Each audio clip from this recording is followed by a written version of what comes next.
Hello there and good morning. Welcome. It's a Monday, the 22nd day of March 2021. Good morning. It's Breakfast Central on News Central. My name is Olisa Chukuma. And I am Felicity Ezewike. A pleasure to be here with you one more time. Thank you for waking up with News Central Television. We're about to get things started, bringing you all the latest information and, of course, the kind of talk that makes your morning. Yes, indeed, after quite a long weekend. Yeah, this was a really good, this is a weekend of tuning off. Right? But the challenge with tuning off from, all the social media and news thing is that you need to binge to catch up. But it was a good weekend. Which means you got lots of rest, lots of Yes, sleep. I did. I should be showing on my face by now that I took a lot of rest. That's good. All right. Well, you can join the conversation right here. Let us know where you're watching from. Use the hashtag NC Breakfast Central, and you can also follow us at News Central TV and head to our website for more. That's www.newscentral.africa. You can also download the News Central TV mobile app. Just head to your Play Store or iOS. Few stories to keep you up to date with what you may have missed is up. And then we will be bringing you the morning tea. We'll take a look at the papers and what is making headlines across the continent.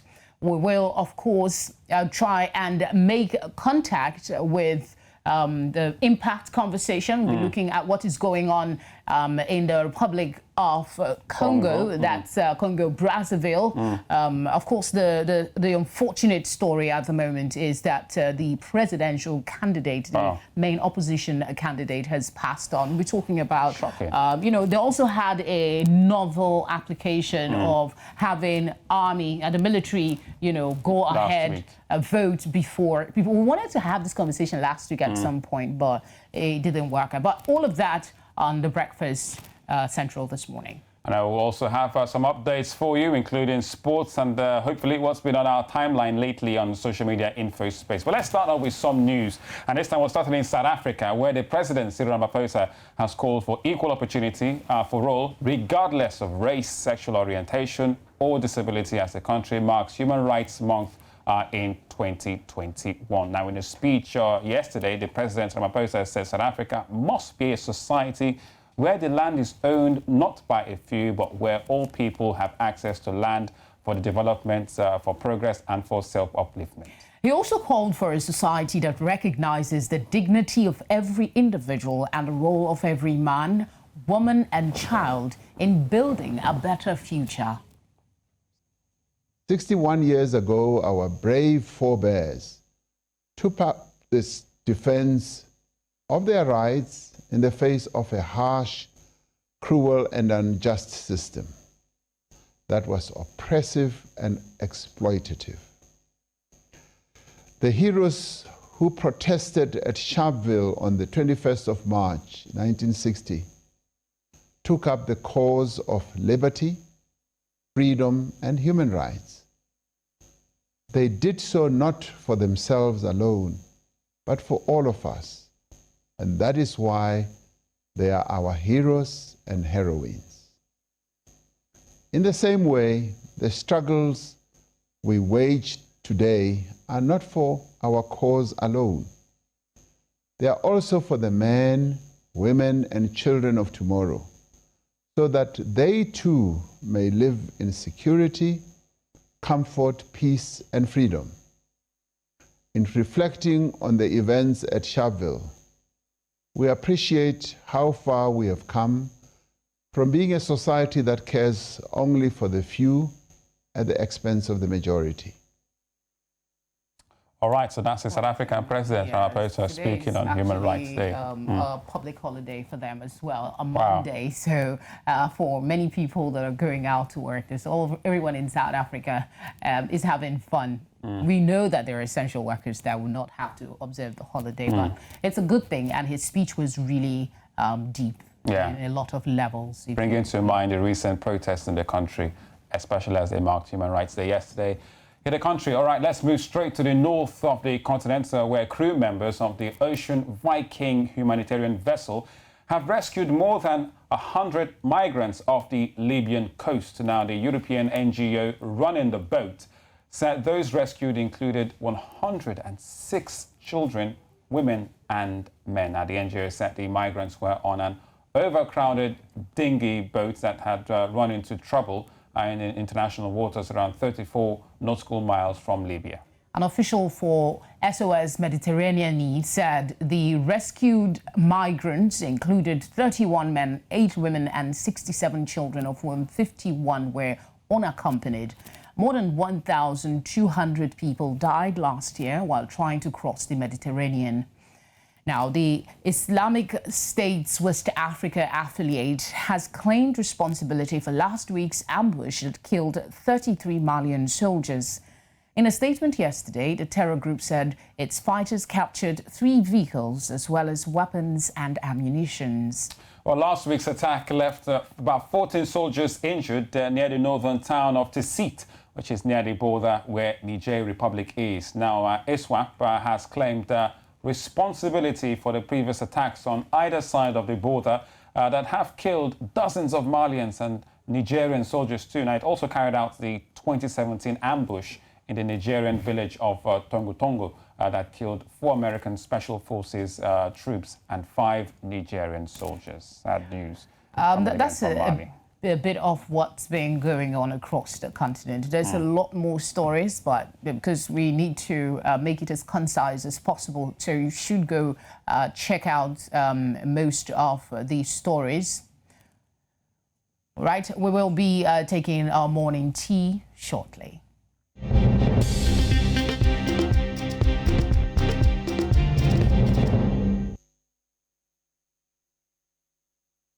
Right then, welcome back. Breakfast Central to Lisa and Felicity on this wonderful Monday. Let's go jiggy with it. And I mean the morning tea. How did that come to your mind? What is jiggy with it? Yes, that's jiggy with the papers. Oh, Lisa, it's a Monday. Take your mind off the weekend. Jiggy it's, with the papers, or because we don't have the raw ones here. Yeah, jiggy with it. Jiggy the papers. Right then, where do we start from? I think it's only fair if we start at home. With Nigerian paper, The Nation. Let's start with The Nation this morning and see what they have for us on the front page splash. So it says, rage over attack on Otom. Buhari orders investigation. Nigeria on life support, says governor. Interesting front page, but the big picture there involves, the likes of a commissioner and lots of religious, it was yesterday, Sunday, so basically a church service that happened in the city of Lagos.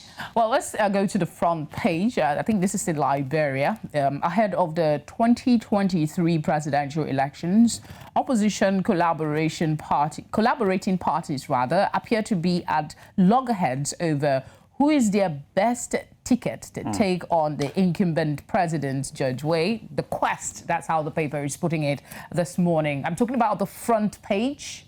Of the front page in Liberia. So they literally call themselves the front page. So Judge Way, the quest, that's on the front page. Interesting one there we see. And also about judicial matters, it says they're speaking against the NEC's intimidation. So that's in the west of Africa. We can move over to East Africa. Let's go straight to the Star and see what they have for us. It's coming in from Kenya, yes, and they're talking about Jubilee borrowed, 3.37 billion shilling daily in 2020 report. That's Controller of Budget says the government was loaned that, ton of money between December 30th, 2019 and December 30th, 2020. So there's also a picture of the President Uhuru Kenyatta. Yes, indeed. Let's see what other paper we can take on this morning. All right. Business Daily is up next. Business Daily in Kenya. All right. Wealthy Kenyans set for early COVID-19 jab. That's it on your screen there. There's something with 16 million doses. The government is eyeing to import up to the 3rd phase. That's something for you on Business Daily from Kenya. There are other stories there as well. 5 die in boat tragedy. Looks like a bit of sad one. There's a local diver set off for search mission at the Arango Beach in the Sieni Kisumu area yesterday. 5 people died when a boat carrying 7 adults and a 14-year-old capsized on Saturday evening. The team the been buried so far. So that's what the front paper says on the front page. So really sad one on the Business Daily. Let's move straight to the Daily Monitor. This time it's in Uganda. Let's go to Uganda. We're still in East Africa for you this morning. And they're talking about the COVID-19 year of shock, panic and agony, it says. And interesting, says yesterday marked 1 year since Uganda registered its first COVID-19 case, turning our lives upside down and robbing the nation of 334 lives. And what they've done here is a series of painful losses, pictures of people who they've lost in Uganda in the past 1 year. It's a global tragedy, really, and people are counting the number of losses, and there's been some. It might not be something that a lot of persons want to hear at the moment, but there's been some gains during the pandemic. We've learned a lot. Humanity has come more to the fore. You know, has it? I believe so. I believe so. The stories that you hear, aside from people rallying together, helping each other, it's more than the killings that we have going on. All right, let's move straight to Central Africa. Cameroon we go. We're going to the Guardian Post. They've got an interesting one for us this morning. Now, check this out for a front page. Very interesting tag. The old, young governing Cameroon. Oh, yeah, now, let's start. Okay, so at the top left, you have him there, the President Paul Biya, 88. You've got the likes of Inform Makete, 105. Mbara Gwede, 89, and it goes down. So the youngest there is on the bottom right, who is none other than Lejeune Mbela, who is 72. Now, these are people in power in government in Cameroon, and they've gone with a very kind of a cheeky editorial this morning. It says, quote, the old young governing Cameroon. Well, Africa, there you have it. I don't know. Once they get into power, there is something about that seat. Nobody wants to leave it. I don't understand. Do your time, move away, gain respect, and allow others to thrive. Looking at the age range, 88 is the oldest and 103 2 is the youngest. So it means that maybe we still have chance. Let me just quickly take this one on the top corner of the Guardian Post. Despite security challenges, COVID-19, AFDB upbeat about Cameroon's economic recovery. Some cherry prediction for you there. All right, let's move over to the news, daily news in Zimbabwe. I think we can wrap things up there, yes, because this is coming from the southern part of Africa in Zimbabwe, so we're going straight to it. And it says, we can mediate dialogue chiefs. And this is from, as Wozora says, Bol is now in ED's court. ED being Emerson Mnangagwa, that's the nickname they call him out there in Zimbabwe. And it says, Zim renewing itself, according to Mthuli. That's on the front page of the Daily News. Something about comic slant making waves on social media. That's something for There's you. an interesting paper, The Will, this morning. I think this is coming from Nigeria. I think it's making its debut, The Will, this morning. And it says, it talks about expanding the national conversation. All right. So they've gone for a cheeky one. Says, going, Buhari's allies move against Mungono, and that's the NSA boss himself, Mungono. What? Okay, there's talk about AGF. I can see Cabal there, the national flag. Yeah, there's a thief, so to go, a myth going on around there, and it's always messy, really. But they say there's no long-time enemy when it comes to politicians. They have interest. They don't have any personal grief. Is just personal. It's quite interesting because it's been a while since we saw a Nigerian paper who've gone this quite with a pun. This point talks about to go or not to go. That's the question Nigerians are asking concerning the recent alleged scandalous dealings swirling around the National Security Advisor and President Buhari. Major General Mungono retired. Answers may not be long in coming, as Mr. President himself will have the final word. So he's been quite embattled, especially since he gave some comments, especially I think BBC Hausa. It talked about it was bits of a back and forth. Yeah, there's this one on special investigation still on the paper. AMCON triggers fresh trouble in aviation sector. That's still on the wheel. You might want to just go read online or grab a copy to keep them in business. I always say that. Okay. In business. Okay, we'll take a quick breather right here on Breakfast Central on News Central with Olisa and Felicity. When we come back, we'll have our impact, and there's still lots more on a Monday. Do stay with us.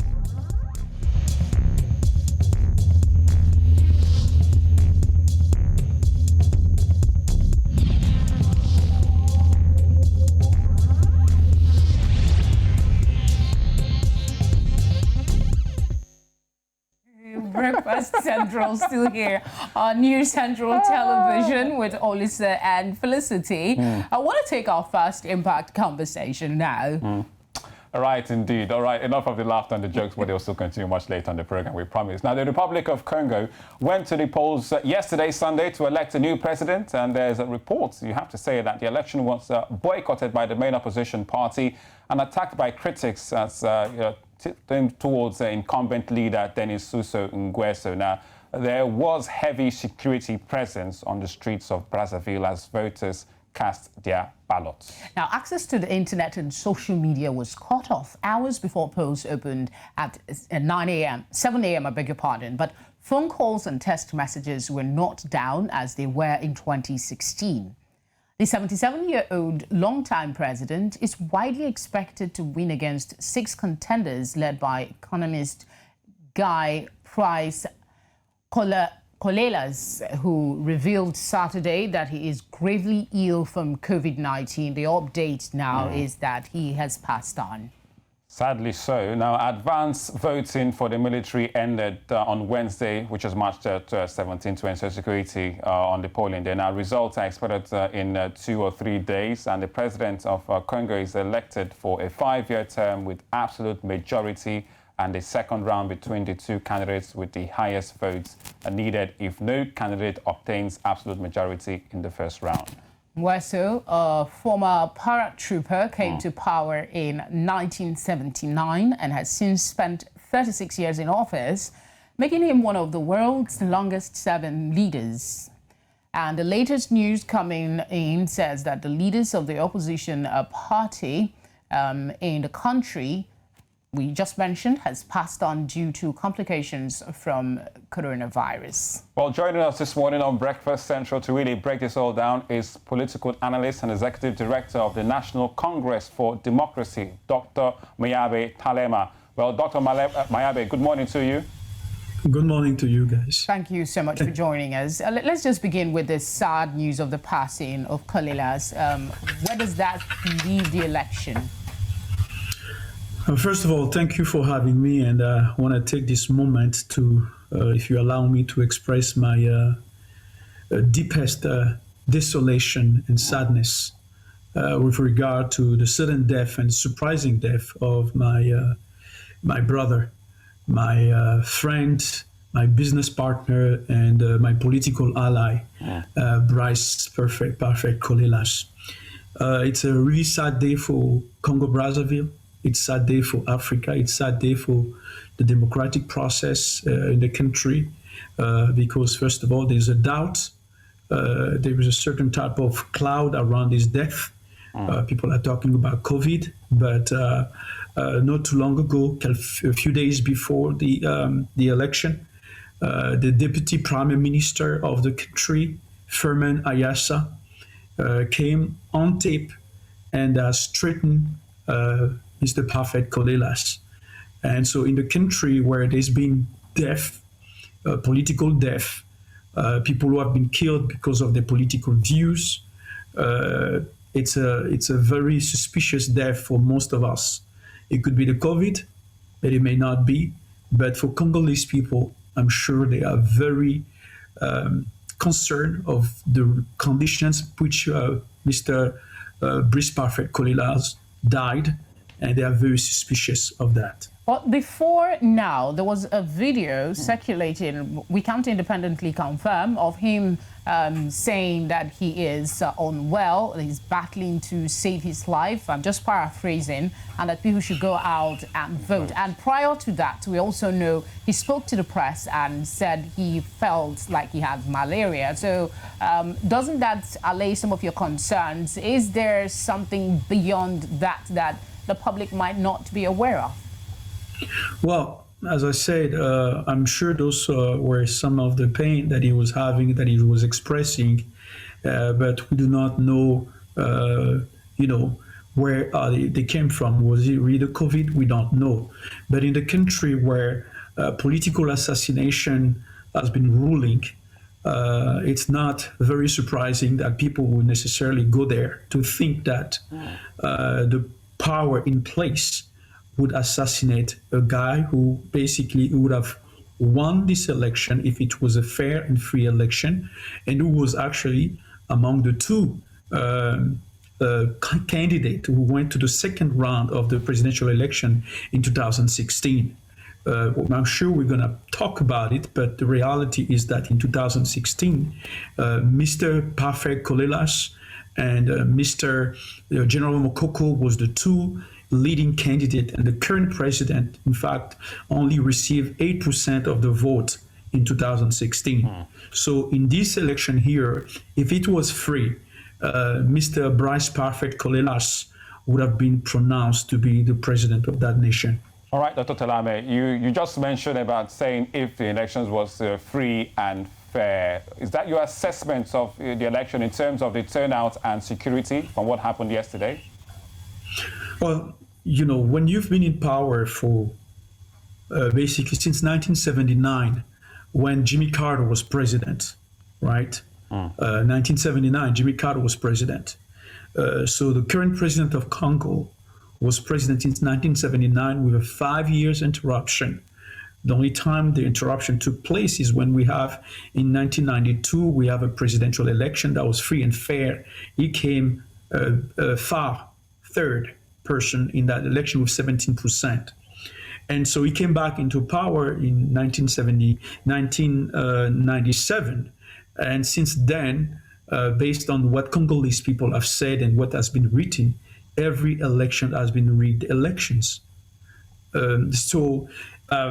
There are prerequisite conditions that need to be established for a presidential election. We do not believe that those conditions were established in this case.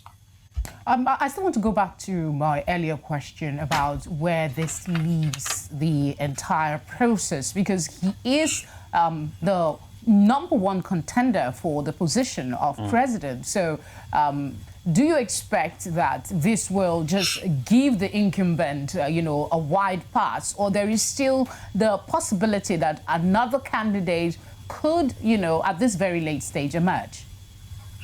No.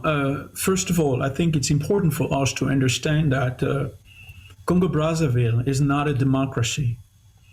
In fact, it's a dictatorship. And there's nowhere in the world that dictators organize elections, free and fair elections, because their ultimate goal is to remain in power until their death, or at least pass the baton to the person they've chosen, whatever in most cases is their son.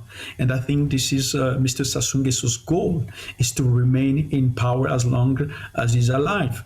And he has rigged every single election. And so, when we talk about election in Congo-Brazzaville, I always say that the election, it's a masquerade, right? It's a masquerade. There's no election because Mr. Sassou Nguesso, we know that he has rigged every single election. In 2016, the constitution that he put in place, he put that same constitution, he changed it, and he had within that constitution's law that would prevent him to basically change the constitution. But he did change the constitution. People died in 2016. He went to the election. He had 8% of the vote. He proclaimed himself president, and he's been the president since then. I am not so sure now that Mr. Kolela has passed away, who have won the election. Even if Mr. Kolela was alive, I was one of the skeptics who was saying that I do not believe. What I said that was, people who are going to elections right now, entering into this election with Sassou Nguesso, is basically, I was saying that it's just strengthening his power, because at the end of the day, we know who's going to proclaim to be the winner of the election. Mr. Sassou Nguesso will be. Well, you just talked about the Congo's constitution, which allows, for an election, and we know that it can be delayed if a candidate is unable to take part in the vote by polling stations, which has opened as scheduled now. How does this work? does there have to be a formal request? Is there a deadline for this? Where do we go from here now that we know of the passing of the top opposition man? Well, the reality that the Constitution states in Article 70 that when a candidate is incapacitated or he died, they're supposed to basically nullify the elections. The reality is that here, even before we talk about the election itself, there is a certain type of conditions, prerequisite that need to have been established by the government. The government has responsibilities to organize free and fair elections. Those conditions were not met, right? Part of the condition that were not met, for instance, establishing an effective and impartial, non-discriminatory procedure of the organization for the voters was not established. The census was not done. Not too long ago, there was a war in Congo-Brazzaville 4 or 5 years ago. People died. The census was not done. To ensure registration of voters, updating electoral rolls and balloting procedures, none of that was done. And usually they invite national and international observers to be part of the election. None of it was done. To ensure the integrity of the balloting, right? For instance, in this case here, 2 days before the election, the military and the armed forces voted for this election. And those ballots were kept in some private and secret place by Sassou's people. What happened in that time? Stuffing of the balloting boxes. Stuffed of the balloting boxes. I mean, it's so. Well, what I'm simply saying that. Do you have proof of that, Mayabe Talema? Do you have proof? Because as it stands, it's a bit alleged from this. No. Yeah, I understand. Well, the proof, I cannot certainly provide proof to you, but there are people of the campaign, whatever is Parfait Kolela's chief of campaign for this presidential election, and other members of this campaign have complained about it. They've expressed a concern about the fact that the military voted 2 days before, and those ballots were kept at a certain place. And then, even though beside that point, we also have instances where the people who didn't actually were alive were also counted into this balloting. This process is not very surprising. Countries that do not have democratic processes function this way, so it's not surprising for us. Let me interject and just, we know there's a lot not right with the process there. I will come to talk about the shutdown of the internet, which is one of the things that rights group are kicking against. But first, I want to get your thoughts on the prevailing sentiment among the people at this time, especially with the passing of the opposition main candidate. Well, people will be upset, right? They're upset because, first of all, you go into an election, you're becoming a president of election. You've been a president of that country, of a small country of 5 million inhabitants, that has a third oil producing country in sub-Saharan Africa. Nigeria, Angola, and Congo-Brazzaville is among the lead country that produces oil. 5 million inhabitants of that country. Billions of dollars between 2010 and 2010, billions of dollars of excesses because of the high prices of oil. Yeah. These young people in Congo-Brazzaville, most of them who are 36, 37 now, some of them are 25, they have never known anybody else but Sassou Nguesso as a president in the country that is small populated, that is extremely rich, but however, it is the poorest, one of the poorest countries in sub-Saharan Africa. People live less than $1 per day, right? The country has been bankrupt. Right now, the country is with a program with the IMF. In 2010, the country entered into a staff-monitored program so that it could be eligible for a reduction of its debt. In 2010, the country received a $5 billion debt reduction. However, in 2016, the country presented a 120% debt of its GDP. So my point is that there's no job, in that country. There's over 60%, 70% of the unemployment. People don't have jobs. There's no money. The money is all placed in the pocket of the leaders. There are billions of dollars who have disappeared. I'm sorry, I'm talking. Let me stop there. So what I'm simply saying is that people want a change.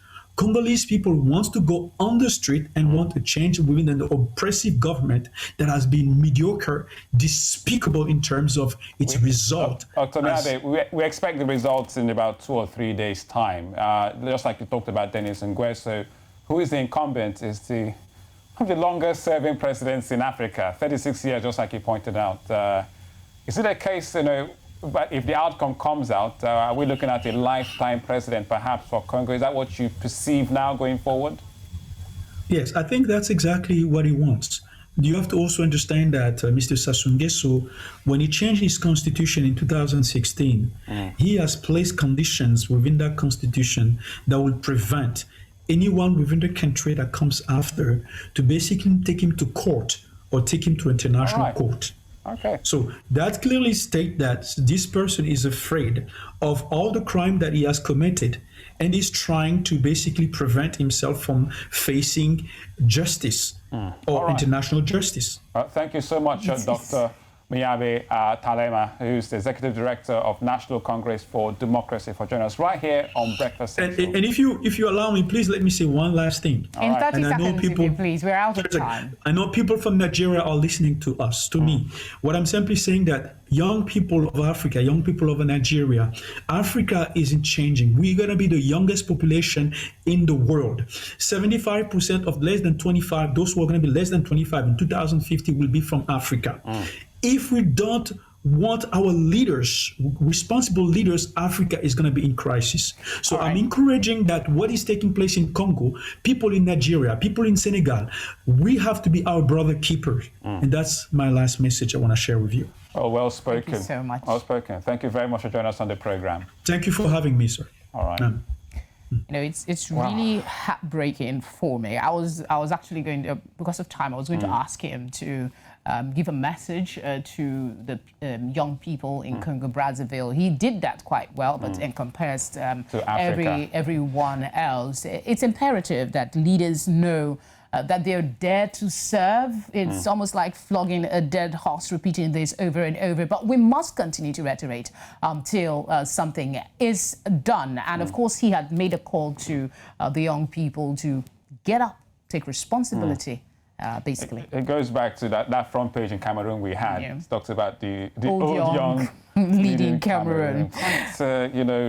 I don't know, circumspect, if I may use lack of a better term, with this morning's program and our discuss we just had with the doctor about the situation in Congo Brazzaville.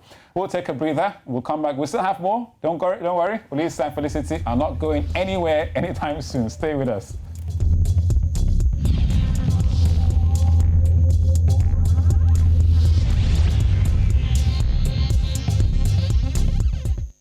Right, and welcome back. Still Breakfast Central. Don't forget you can catch us right here, social media-wise. Use the hashtag #NCBreakfastCentral. Log on to the website, newscentral.africa, for more, because we're on Twitter, Facebook, Instagram, and you know what's up there. Right then, let's go straight to the world of sports. And I've got, News Central's First Lady of Sports, as always, Onyechi Obaro, with us this morning. Onyechi, good to see you once again. Good morning. Good morning. Good morning, Elisa. Nice to hear. All right, rise and shine. You're bringing all the sunlight for us this morning on the program. Let's talk about football. FA Cup action yesterday, and it looks like it's another good one for Nigeria's Kelechi Iheanacho. He just can't stop scoring, can he? Yes, of course. Senior man, as he is fondly called in Leicester City. I'll say for sure that this is a assisted goal and also an assist from Kelechi Iheanacho. Brendan Rodgers really did something beautiful yesterday, having to pair Kelechi Iheanacho with Vardy. And looking at how Kelechi Iheanacho has been, churning up goals, on fire for Leicester City, I would say he would go a long way with Leicester in the starting lineup. Now, of course, a goal and assist in every 86 minutes. That's what it means. Having to sum up the number of goals and assists he has had for Leicester City this season.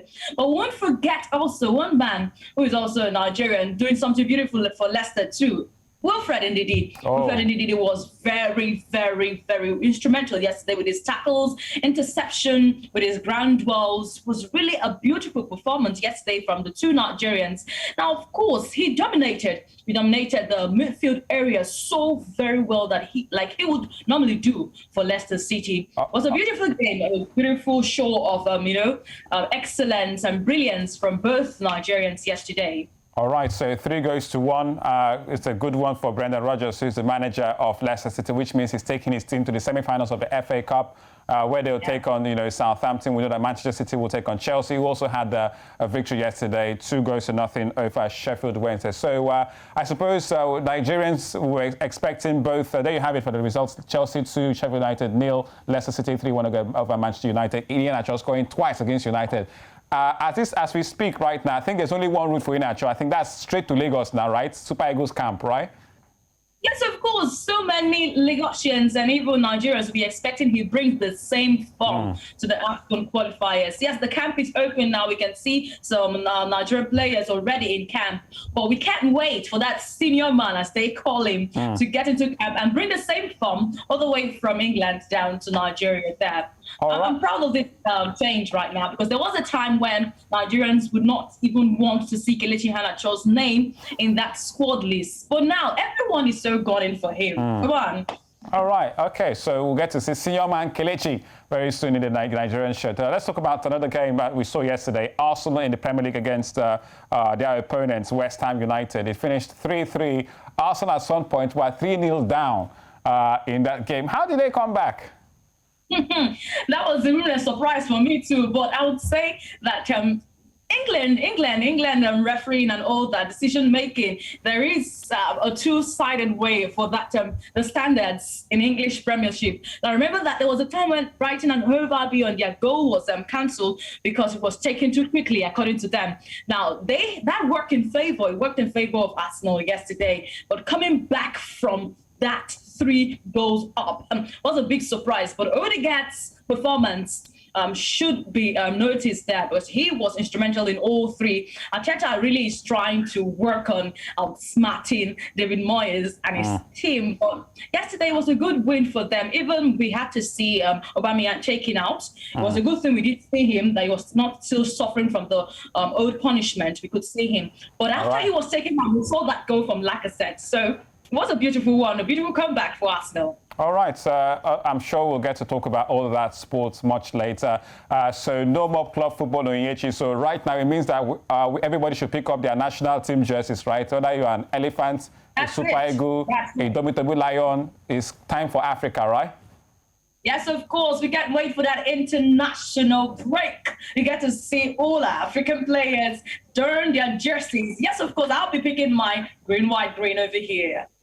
All right, Onyechi Obayo, First Lady of Sports for News Central. We'll see you much later. Thank you very much for being on Breakfast Central. You're welcome. Thank you. Right. Wow, so there you have it.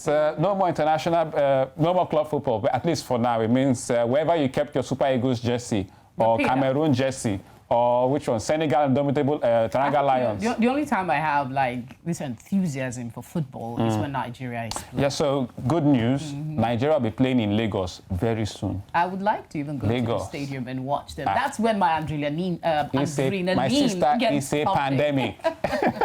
All right, still Breakfast Central, and well, looks like we have a big entertainment. All right. Yeah, so let's join Samuel Uju. Let him tell us what's up. Samuel, good morning. Hi, good morning. How are you guys doing? We're good. What's going on in the entertainment world? Well, it's exciting, right? So anyone who knows that I'm a huge fan of Elsa. Now, if you don't know Elsa Majimbo, Elsa, of course, is an internet sensation from Kenya. She's just 19, and I was having a conversation last week, and people were like, why are you so in about this girl? I'm like, she's 19. She started on social media. Now she's friends with Rihanna. She's the first African to get Beyonce's Ivy Park collection all the way to Africa. She's 19, people. She's worked, she's interviewed with Forbes, CNN, and maybe a month ago, I announced that she was working with Mason Valentino. That is one of the, of course, wealthiest designers in the world. And I was hoping, I don't want to give the teaser out of the bag, I want you to watch this. And I was hoping, of course, he's a fashion designer, what else are we expecting? But I want you to see this video and then you find out how she's just amazing. Watch this. This campaign is important to me. It's my entry into high fashion. It's hard to be perfect.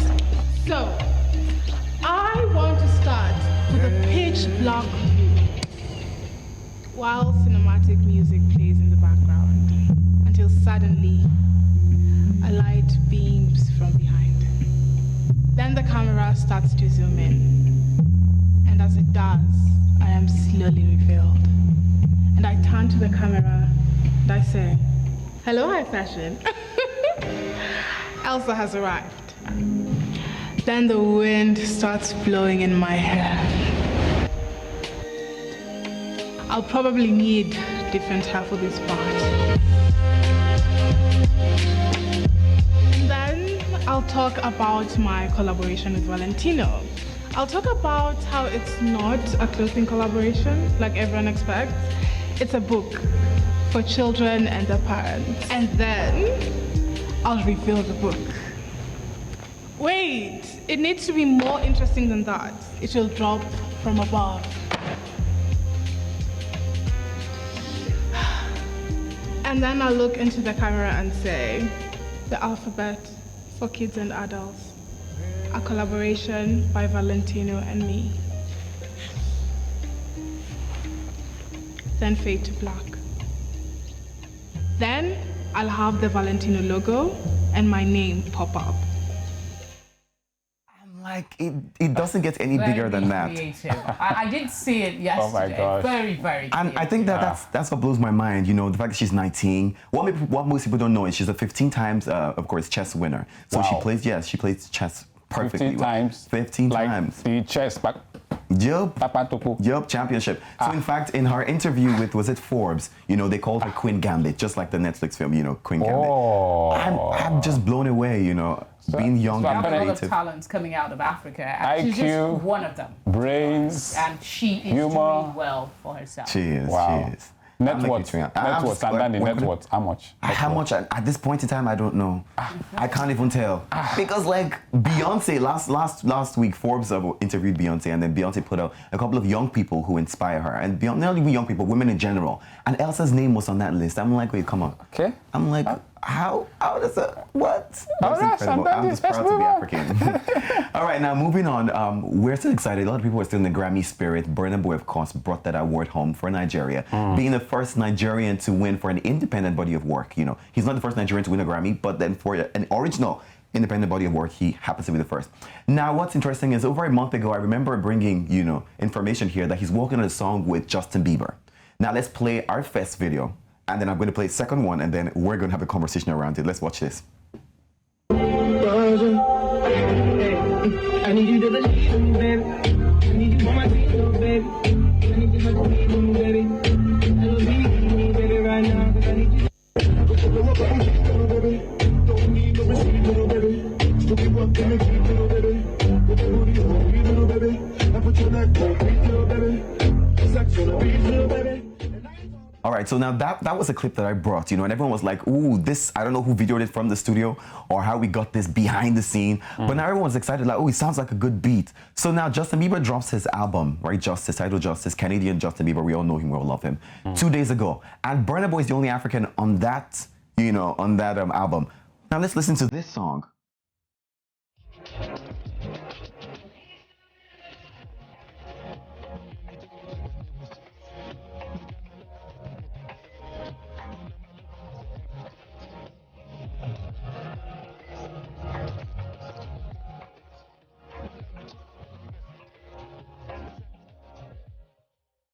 I know it's a Monday, but I'm in my dancing.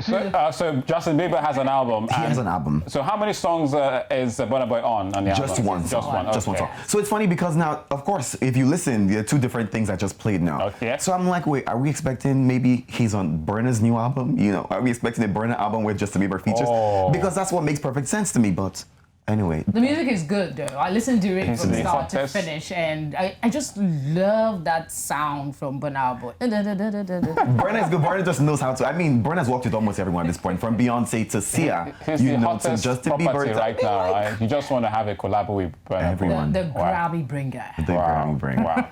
All right. Thank you so much, Sam Dandy. Of course. Samuel Ojo. We just have to call you Sam Dandy because that is your street name. My father has accepted it, so I think anyone can. Your street Sam Dandy. thing. All right. We're having a conversation the other day about what dandy means. I know. I don't even You should check your dictionary. Everyone knows what it means. The good part, that's it. All right, so let's go straight to it. So social media-wise, let's see what's been on the timeline. Who's mine first, I think? All right, so what's been on my timeline lately? So check this out. It was a tweet I stumbled across, and I felt it's quite telling. So you have it. It's a mother who took a picture of a baby, and the question Apparently goes... having a conversation. Yeah, it says teddy bear cabinet in session. Check out the picture and look at that young, cute little baby with cutesy teddy. It says teddy bear cabinet in session. What do you think they are discussing? So that is the big question. And, trust Twitter. They will have responses to them. Let's take this one for response on one of the tweets. This one from David Roberts, who goes, plotting the great milk capture of 2021. Now, how about that? For some pun. I like, when people do, spur those kind of, comments there. So, plotting the great milk capture of 2021. And another one says, I will definitely trust that cabinet more than our current one. And I suppose cabinet-wise, and maybe that's coming from the UK, regarding everything that's going on right now. All right, let's take a look at the controversy over Hi, My Dear. Let's listen to this for a bit. Hello, this rainy Wednesday morning from Lagos, Nigeria. Speak about effective communication, right? And so, I always talk about cultures and the fact that no matter what it is we do, global best practices, certain things are accepted or otherwise, but certain things are universal. Like if you smile, it's adjudged generally to mean the same thing all over the world. If you frown, it means one thing, stuff like that. And so generally, I want to ask one question. Who is your dear? Or what is hun? I am in my 40s. Some early, some people will say going towards mid 40s. Yeah, mid. If you are under the age of 41, 42, please don't address me as dear or hey hon, or how are you doing hon, or happy birthday hon. I believe it's the short form of honey. It is rude. I'm not even talking about corporate or executive speak. Okay, we have a certain culture. I am Nigerian, Igbo Nigerian, even though raised in Yoruba land and speak both languages well. But that is not the point. The point is referring to somebody who is older than you, and some people 5-6 years. Hey dear, who is your dear? Here, hello hon. See, if you don't want me to expose you to intense and absolute ridicule, do not call me dear or hon again. It is rude. So I saw that, and Toke Makinwa a while back also put up something on Instagram saying, "Don't call me your dear." I don't know, different strokes for different. Well, she was quite specific in terms of the age range or where. Aside from the age thing, you see in office environment, you see in places that are supposed to be formal. They said too much familiarity breeds contempt. So there should always. Also, what context is the dear and the hon coming? Is it texty or in terms of conversation? It could be in any form. Oh, I okay. think it could be in any form. I mean, different strokes for different folks, but she does have a point somewhere in there. Yeah, so there you have it. If you are of certain that group age, don't go with hair, dear and hon. But do people use hon? Oh yes, I use it hon for my hon. I don't know about others. Okay. Everybody can't be your hon. Okay, there's a hon. This is interesting. I need to find out more about this. All right, we'll see you tomorrow. Thank you very much to everyone who joined us on the program today. We'll be here. Sam Danny, thank you very much again. The cast and crew, Lizzie, Michael, you guys have been great. Our directors, our producers, everyone's been great. I, Felicity, have issues to address. Don't worry. Dear? That's small matter. Hon. Have a lovely week. We'll see you tomorrow. Yeah, babe. What is